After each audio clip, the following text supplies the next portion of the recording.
Evangelho de Mateus, capítulo 4, versículo 1 até o versículo de número 4. Diz assim a palavra de Deus. Então foi conduzido Jesus pelo Espírito ao deserto, para ser tentado pelo diabo. E tendo jejuado 40 dias e 40 noites, depois teve fome. E chegando-se a ele, o tentador disse: Se tu és o Filho de Deus, manda que estas pedras se tornem em pães. Ele, porém, respondendo, disse: Está escrito, nem só de pão viverá o homem, mas de toda a palavra que sai da boca de Deus. Amém, os irmãos podem sentar.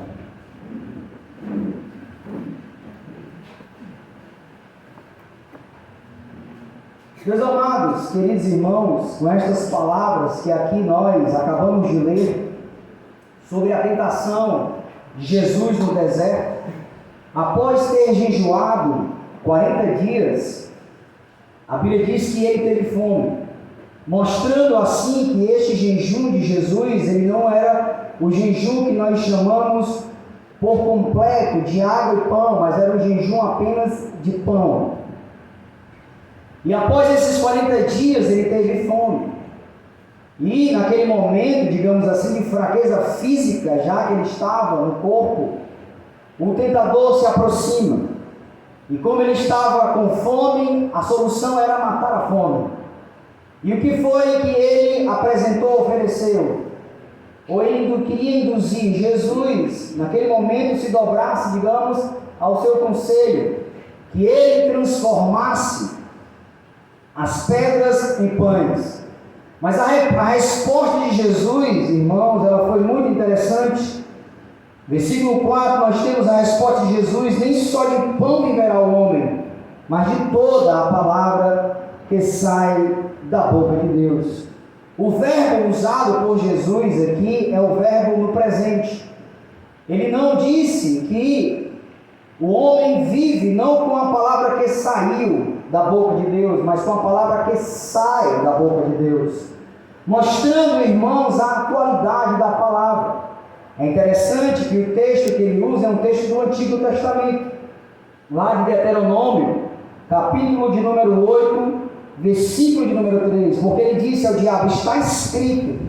Onde é que esta palavra, irmãos, está escrita? Está escrita em Deuteronômio, no Antigo Testamento, no capítulo 8, no versículo de número 3. Diz assim a palavra de Deus: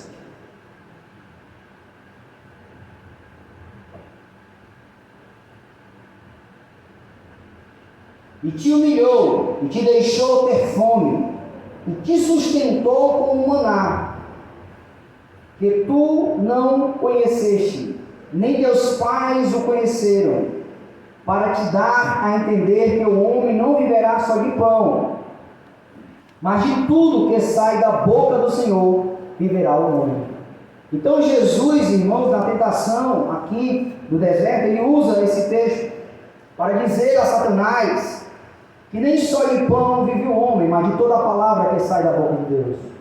Quando aqui no Antigo Testamento Moisés se refere a esta palavra que sai da boca de Deus, ele estava se referindo, irmãos, ao maná, aquela alimentação que Deus se utilizou para sustentar o povo durante os 40 anos, ali que eles estavam perdidos pelo deserto. É interessante, após 40 dias de fome, o diabo manda que ele transformasse as pedras em pães. E aqui nós sabemos que o povo de Israel passou 40 anos, ou seja, algo bem semelhante. E o que sustentou, é interessante que Jesus fez esse link entre os 40 anos do povo do deserto e os 40 dias que ele tinha jejuado. E naquele momento em que o diabo transforma em pães, ele se lembrou desse texto, que nem só de pão vive o homem, mas de toda a palavra que sai da boca de Deus. Mostrando assim, irmãos, que o homem vive também pela providência de Deus, porque o maná nada mais foi do que uma providência de Deus para que o povo não morresse de fome ali no deserto. E Jesus comparou o maná, irmãos, com a palavra que sai, porque o maná, digamos, foi algo criado por Deus para sustentar o povo ali no deserto, para que o povo não padecesse de fome. Mas o que chama a atenção, como eu disse, não foi, digamos, este evento maravilhoso, mas foi a utilização do verbo no presente, a palavra que sai. Muitos irmãos acham que quando Jesus fala isso, da palavra que sai da boca de Deus, ele está se referindo a algo que Deus fica falando constantemente às pessoas, independentemente da sua palavra. Por exemplo, aqueles movimentos do profetismo, das pessoas que vivem a profetizar para as outras pessoas, e muitos buscam esses profetas, que sempre em seus cultos, em suas adorações, tem sempre algo a falar, e muitos buscam estes profetas porque eles querem uma palavra nova. É como se a Bíblia, para eles, a palavra de Deus fosse insuficiente. É como se alguém sempre tivesse uma palavra de Deus naquele momento para falar. É como se as escrituras que nós temos, pelo fato de já terem sido escritas, elas não fossem, digamos, suficientes para preencher o nosso coração, para falar ao nosso coração. Mas nós percebemos que o texto que nós lemos, quando Jesus diz que está escrito, nós aqui percebemos que a palavra de Deus, irmãos, é aquilo que está escrito. A escritura, digamos assim, legitima a palavra de Deus, e a palavra de Deus legitima a escritura, ou a escritura é a própria palavra de Deus. Quando nós nos utilizamos da palavra, da escritura, nós aqui estamos, irmãos, falando a palavra de Deus. Como diz o apóstolo Paulo, quando ele escreve a Timóteo, dizendo que toda a escritura, ela é divinamente inspirada. Toda a escritura, irmãos, ela é inspirada por Deus. Foi Deus que inspirou a escritura para redarguir, para repreender, para admoestar, para que todo homem de Deus seja perfeitamente habilitado para toda boa obra. Ou seja, nós não precisamos de uma palavra nova para sermos habilitados para a obra do Senhor. Só nós nos basearmos, irmãos, pelo que está escrito, isto já é suficiente para sermos homens e mulheres de Deus, servos e servas do Senhor. Alguém pode dizer assim, não, mas quando o apóstolo Paulo diz que toda a escritura é divinamente inspirada por Deus, ele estava apenas se referindo ao Antigo Testamento, já que o Novo Testamento ali não tinha sido completado, o cânon não tinha sido finalizado. Então o apóstolo Paulo estava se referindo apenas ao Antigo Testamento. Mas quando nós lemos outra epístola de outro apóstolo, que é o apóstolo Pedro, ele compara os escritos do apóstolo Paulo às escrituras do Antigo Testamento, como ele diz que há muitos incautos, muitos obreiros perversos, que tentam deturpar a palavra, tentam deturpar as escrituras, como tentam deturpar os escritos de Paulo, mostrando, irmãos, que os escritos de Paulo, eles são tão equivalentes aos escritos do Antigo Testamento. Ou seja, irmãos, toda a palavra, de Gênesis a Apocalipse, nós podemos dizer que é palavra de Deus para os nossos corações, que é a palavra que não apenas saiu da boca de Deus, mas é a palavra que sai da boca de Deus para nos instruir, para nos fazer perfeitamente habilitados para toda boa obra. Como disse o apóstolo Paulo, que a palavra de Deus é para este fim, para nos habilitar a toda boa obra. Mas se resta alguma dúvida de que a palavra de Deus, a Escritura é a própria palavra de Deus, vejamos as palavras do próprio Jesus Cristo. Evangelho de João, capítulo 10, versículo de número 35. Evangelho de João, capítulo 10, versículo de número 35.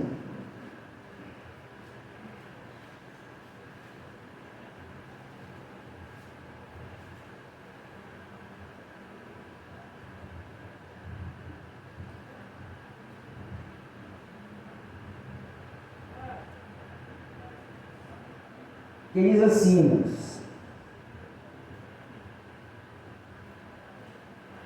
pois se chamou os deuses aqueles a quem a palavra de Deus foi dirigida, e a escritura não pode ser anulada. Veja, Jesus, irmãos, Ele disse que a Escritura, que citando aqui os Salmos, é a própria palavra de Deus. É a própria palavra de Deus. Alguém pode dizer assim para mim: Eduardo, isso que você fala aí, para nós é óbvio. Eu sei que para os irmãos isso é óbvio, mas isso não é óbvio, irmãos, para muitos hoje em dia. Hoje em dia, há muitas pessoas negando a palavra de Deus, negando as Escrituras. Alguns dizendo que ali nas Escrituras são apenas, digamos, intuições dos escritores, não é Deus inspirando aqueles homens. Não é algo vindo de Deus, mas eram aqueles homens sendo influenciados pelo meio os quais estavam ali inseridos. Quando, por exemplo, Paulo diz que as mulheres, elas não devem exercer autoridade na igreja. Alguns dizem que o apóstolo Paulo nada mais está fazendo do que a influência, sendo machista, sendo influenciado pela época, pela sua época. Mas isso, irmão, se nega pela própria contextualização, quando nós sabemos que aquela época, a cultura que prevalecia não era a cultura cristã, mas era a cultura pagã. Ou seja, se o apóstolo Paulo ele fosse influenciado pela época, irmãos, ele teria negado um monte de outras coisas. Ele teria negado a monogamia, que é o casamento entre um homem e uma mulher. Naquele tempo, a poligamia era liberada em muitas culturas, mas Paulo falava sobre a monogamia. Paulo, irmãos, falava muitas outras coisas. Por exemplo, existiam vários deuses, mas Paulo dizia que existia apenas um Deus. Em outra passagem, o apóstolo Paulo fala que se ele, digamos, fizesse a vontade dos homens, ele não estaria fazendo a vontade de Deus, mostrando que ele não estava ali para agradar aos homens, mas estava ali para agradar a Deus. Ele próprio mesmo sabia que aquilo que ele escrevia e pregava era uma inspiração de Deus. Em Gálatas ele diz: se um de nós, apóstolos, ou qualquer outro, vos anunciar outro evangelho, além do que nós temos anunciado, seja anátema. Veja, ele mesmo se colocou. Se nós mesmos, os apóstolos, anunciarmos outra coisa, além do que nós já temos falado, seja amaldiçoado. Ele mesmo sabia, irmãos, que estava sendo inspirado por Deus para falar aquelas coisas. Então, este argumento de que o apóstolo Paulo também era influenciado pela época, ele cai por terra. Então, nós podemos dizer, irmãos, de forma contundente, que a Escritura Sagrada é a palavra de Deus. E aqui eu adentro naquilo que eu quero verdadeiramente falar, que é essa questão de que Jesus Cristo falou, de que nem só de pão vive o homem, mas de toda a palavra que sai da boca de Deus. Ou seja, o homem, ele não depende apenas do físico, ele não depende apenas do material para viver. É necessário, irmãos, a palavra de Deus para que ele possa viver em completude, para que ele possa viver em plenitude. É por isso que nós vemos no mundo as pessoas desesperadas, as pessoas sem rumo, as pessoas sem saberem para onde ir. É interessante, irmãos, que quanto mais passam as épocas, mais as pessoas se distanciam de Deus. E isso confirma mais e mais o que está escrito. A Bíblia diz que nos últimos dias, na época do sistema em que o anticristo operará, o número da besta que simboliza o anticristo, que se refere ao anticristo, é o número 666, 666. O número 6 na Bíblia Sagrada, irmãos, é o número do homem, porque o homem ele foi criado no sexto dia. Então o número 6, veja, o número 6 repetido 3 vezes. Que os irmãos aprendam uma coisa nesta noite. Na Bíblia não existe o superlativo. O que é o superlativo? Superlativo é quando uma palavra, uma coisa, uma palavra não consegue, digamos, definir aquilo que nós estamos vendo. Por exemplo, existe uma coisa que é belo, que é bonito, mas aparece outra mais bonita ainda. A pessoa, para se referir àquilo que é mais bonito, ele diz assim: uma coisa bonita, por exemplo, isso aqui é lindo, mas isso aqui é lindíssimo. Porque não existe uma palavra para dizer que aquela coisa outra é mais linda. Ele diz: isso aqui é bonito, isso aqui é belo, mas isso aqui é belíssimo. Essa outra palavra, irmão, se chama superlativo. É uma palavra superlativa, é uma palavra que dá uma expressão grandiosa àquela coisa. Então na Bíblia não existia superlativo. superlativo. O que era o superlativo na Bíblia naquela época? Era a repetição. Quando se repetia alguma coisa, dava a sua grandiosidade. É por isso que quando Jesus falava, quando ele queria falar uma verdade, ele dizia: na verdade vos digo. Ora, se ele dissesse apenas, irmãos, na verdade, nós já saberíamos que era a verdade. Mas por que ele repetia? Na verdade vos digo, era o superlativo. Ele estava querendo mostrar que aquela verdade era profunda. Por exemplo, quando o apóstolo Paulo diz que orou 3 vezes para que aquele espinho se afastasse da sua carne, ali era outro superlativo. Ele estava querendo dizer que aquela dor era muito profunda, que aquela dor era muito grande. Então ele orou intensamente, ele orou 3 vezes. Então o número 6 repetidos, 666, nada mais é do que um superlativo, ou seja, mostrando que quando o anticristo reinar, o homem estará reinando plenamente. É como se o homem tirasse totalmente Deus da cena. É como se o homem tirasse totalmente Deus do mundo e ele reinasse plenamente. É por isso que o número se repete: 666, é o homem reinando plenamente. É por isso que a Bíblia diz lá em Tessalonicenses que o anticristo ele vai se sentar no trono como se fosse Deus, ou seja, é o homem no seu reinado máximo, é o homem, digamos, no seu reinado, irmãos, no apogeu do seu reinado.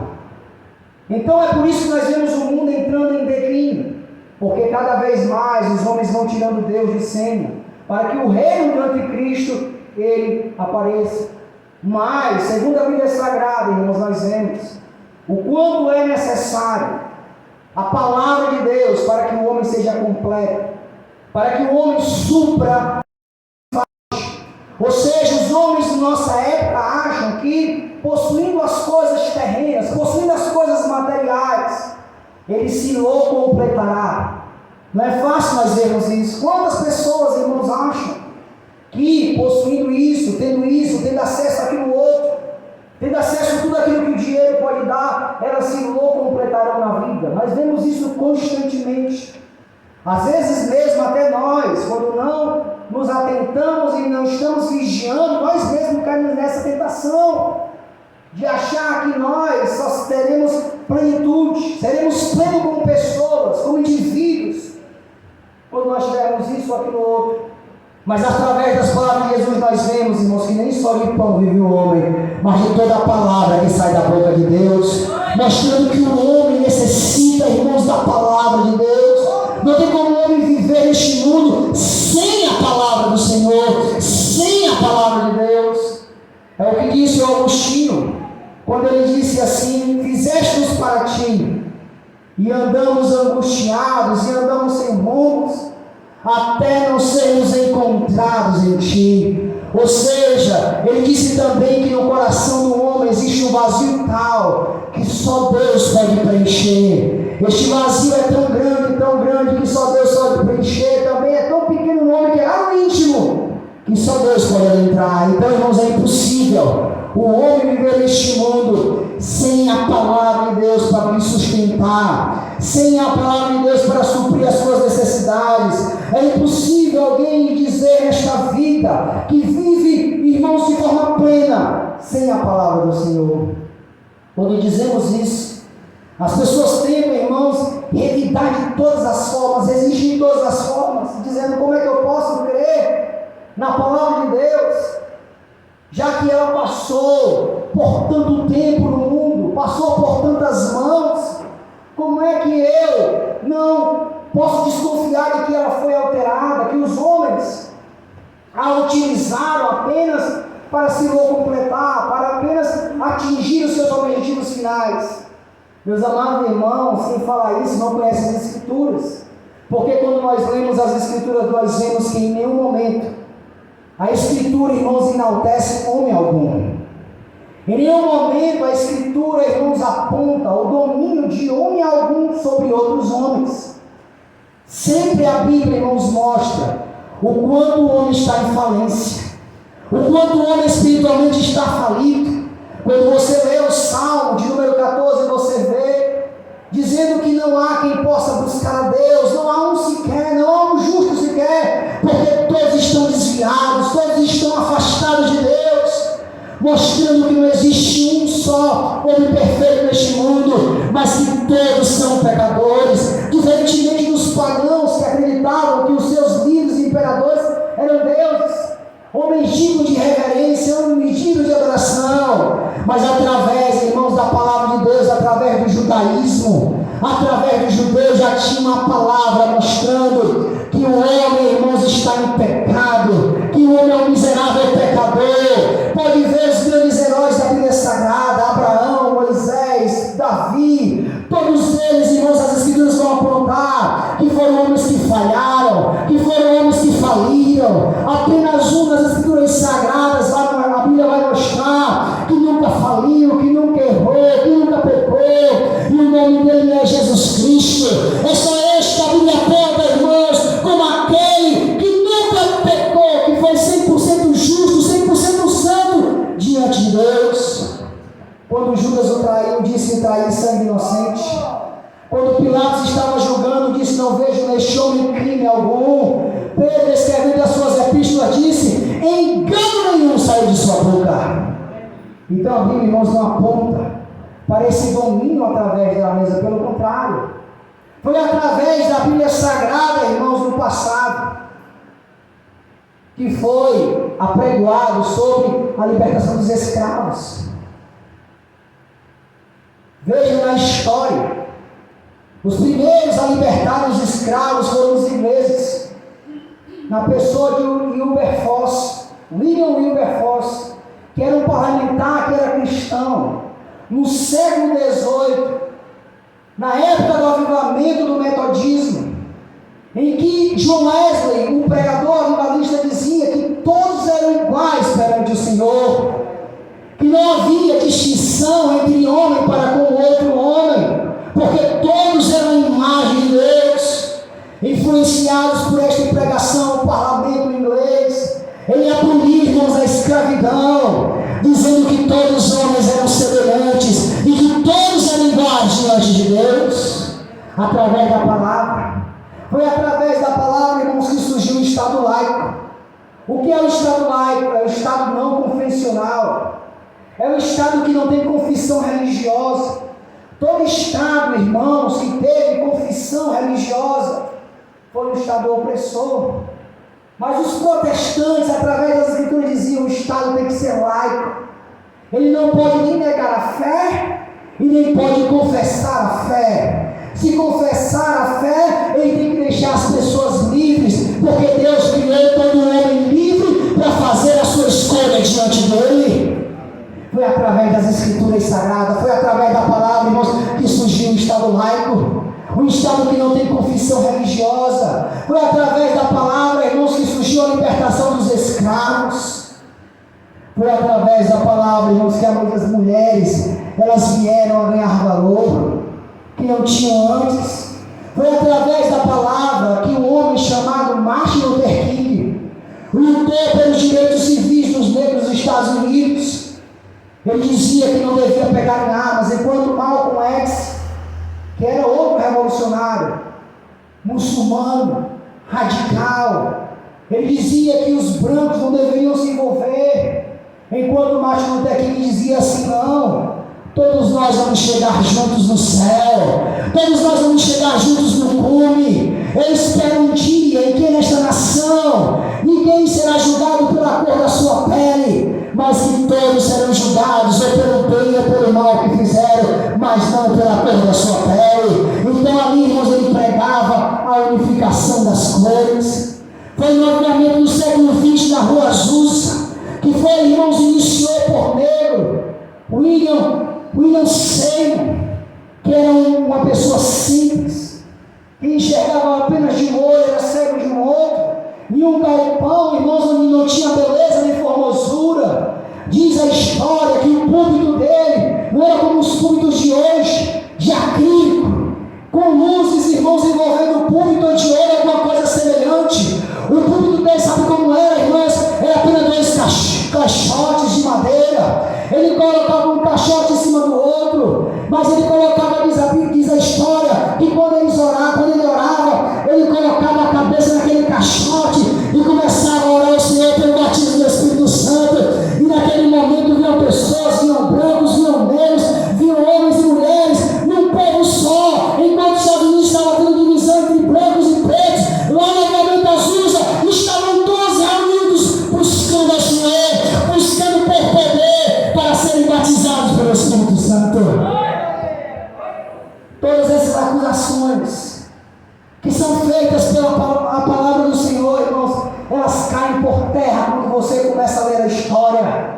É por isso que a importância, irmãos, de nós conhecermos a nossa história. Dizem que quem não conhece a sua história facilmente é dominado, facilmente é enganado, porque não sabe de onde veio, não sabe por que está, não sabe para onde vai.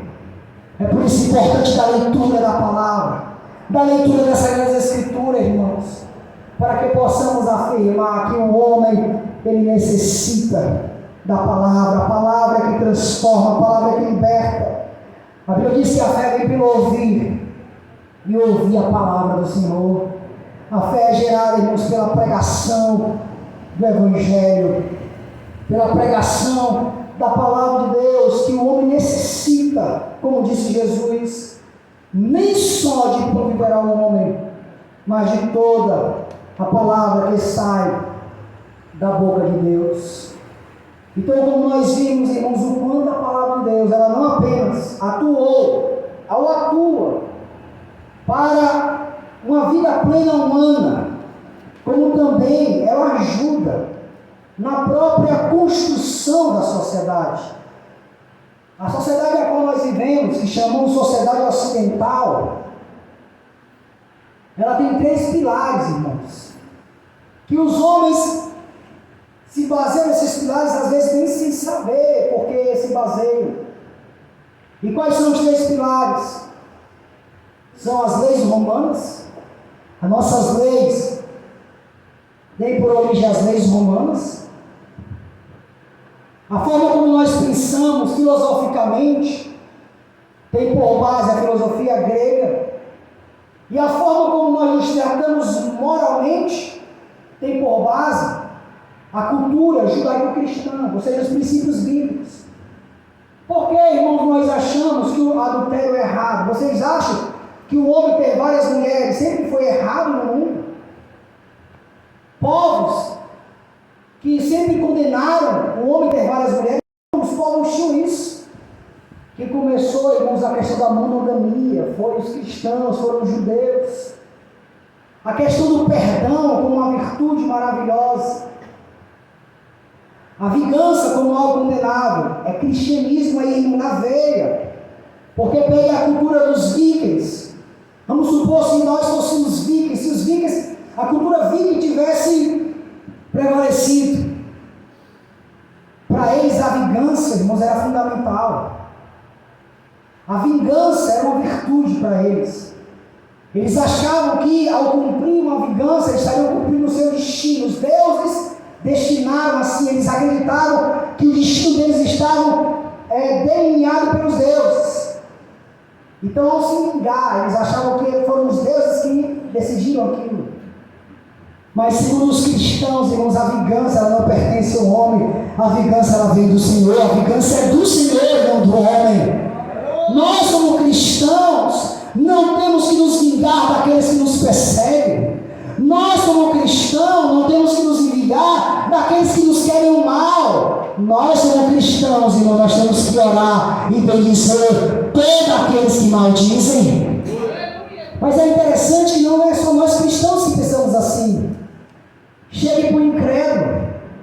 Por mais que ele queira se vingar, ele vai achar que a vingança é uma coisa errada. Porque esse cristianismo na veia, ela se introduziu na cultura. Foi aquilo que Jesus Cristo falou. Vós sois o sal. O sal, irmãos, no saleiro, ele não tem valor nenhum. O sal só tem valor quando ele é colocado no alimento. E o sal no alimento, você ao comer, por exemplo, quando o sal cai no alimento, as pessoas não comem. Né? Mas quando o sal é distribuído no alimento, as pessoas comem e acham que o sabor é intrinsecamente daquele alimento. Mas nós sabemos que quem deu o sabor àquele alimento foi o sal. É interessante essa questão do sal. Uma vez eu estava com o irmão estava preparando o alimento, e o irmão colocando um monte de ingredientes no alimento.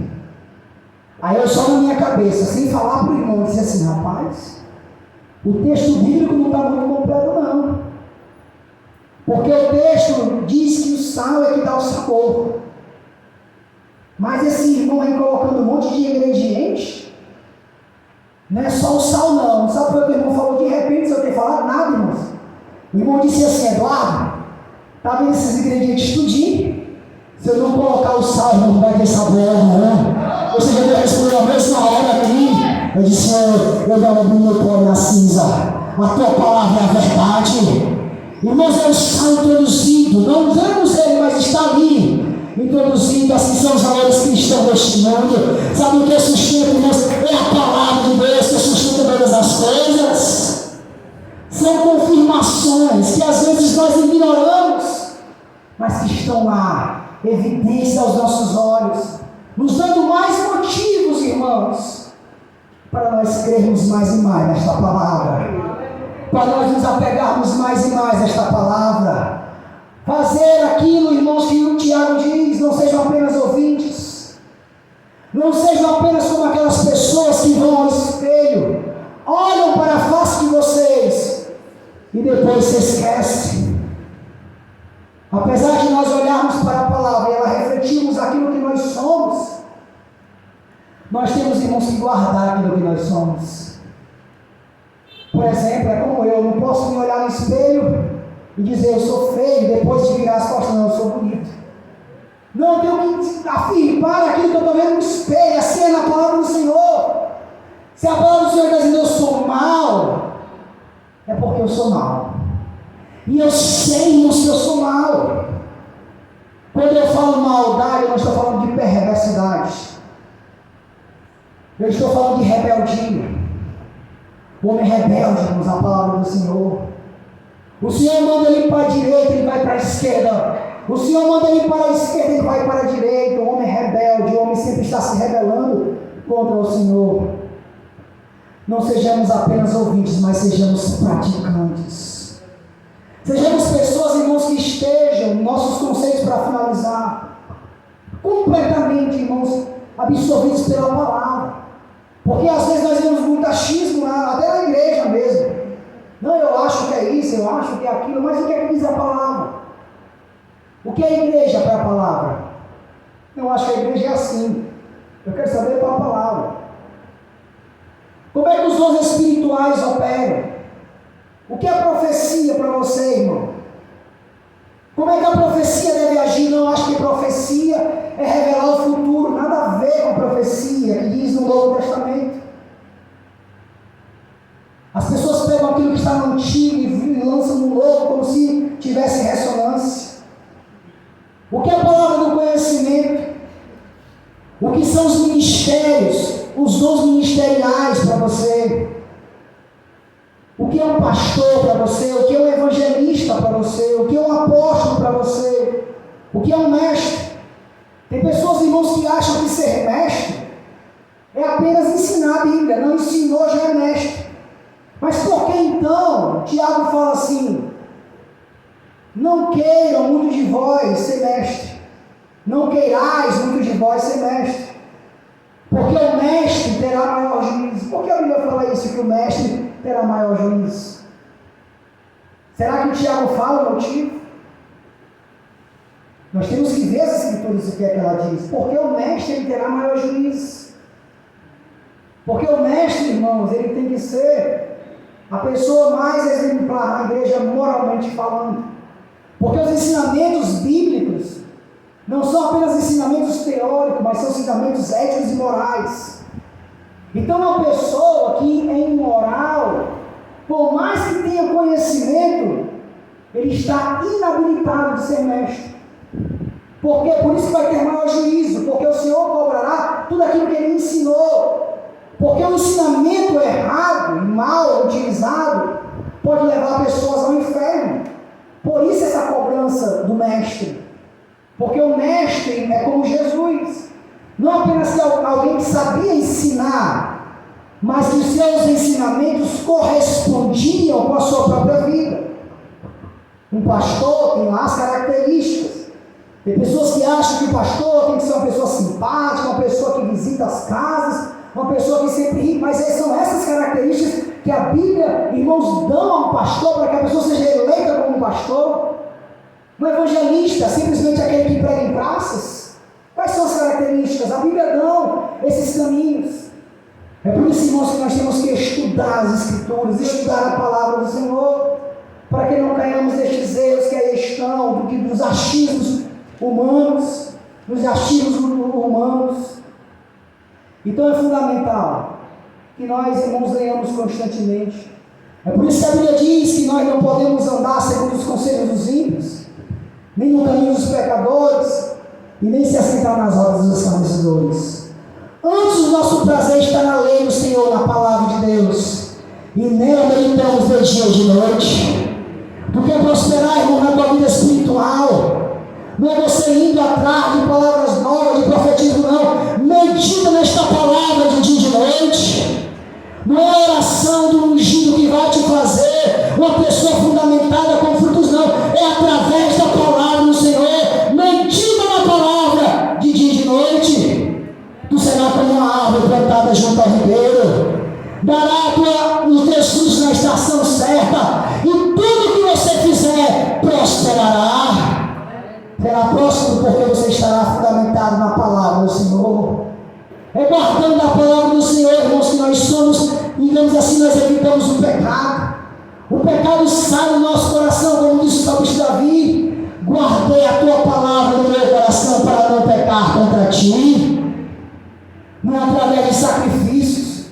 Veja como o salmista Davi, irmãos, ele tinha uma mentalidade totalmente neotestamentária. E quando ele pecou em adultério, ele escreveu um dos salmos mais bonitos, e o salmo dizia: se o Senhor quisesse sacrifícios de animais, eu os traria, Senhor. Ali naquele momento ele entendeu, irmãos, o espírito da palavra. Ele entendeu aquilo que estava no cerne da palavra, no miolo da palavra. Não eram os sacrifícios meramente que aplacavam a ira de Deus. Ele disse: Senhor, se tu quisesse sacrifício, eu estaria ao Senhor. Mas não são os sacrifícios que vão aplacar o meu pecado. O que aplaca o meu pecado é um coração quebrantado e contrito. Não desprezarás, ó Deus, porque tu amas a verdade no íntimo. É a verdade no coração. É por isso que a Bíblia diz que a palavra de Deus, irmãos, ela vai no coração. Ela penetra onde o homem não pode penetrar. Ela penetra, irmãos, onde psicologia não pode penetrar, onde filosofia não pode penetrar. É por isso que o apóstolo Paulo, escritor aos Hebreus, não o apóstolo Paulo, mas o Hebreus disse que a palavra de Deus é viva e eficaz. É mais penetrante do que a espada aguda de 2 gumes. A espada aguda, irmãos, enfia aqui, põe até atravessar, mas ela não vai no íntimo do coração, porque só quem vai no íntimo do coração é a palavra do Senhor.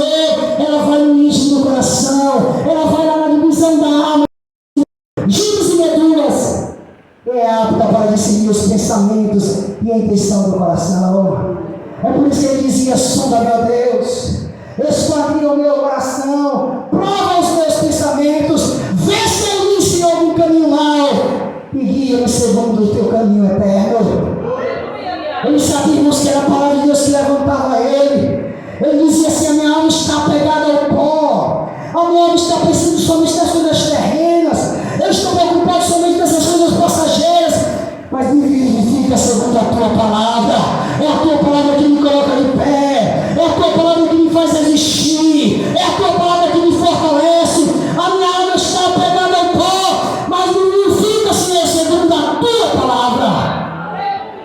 Tudo que eu estou falando, irmãos, é do Salmo 119, o maior salmo da Bíblia. Leia o Salmo 119, é toda uma exaltação à palavra do Senhor. Guardei a palavra no meu coração para não pecar contra ti.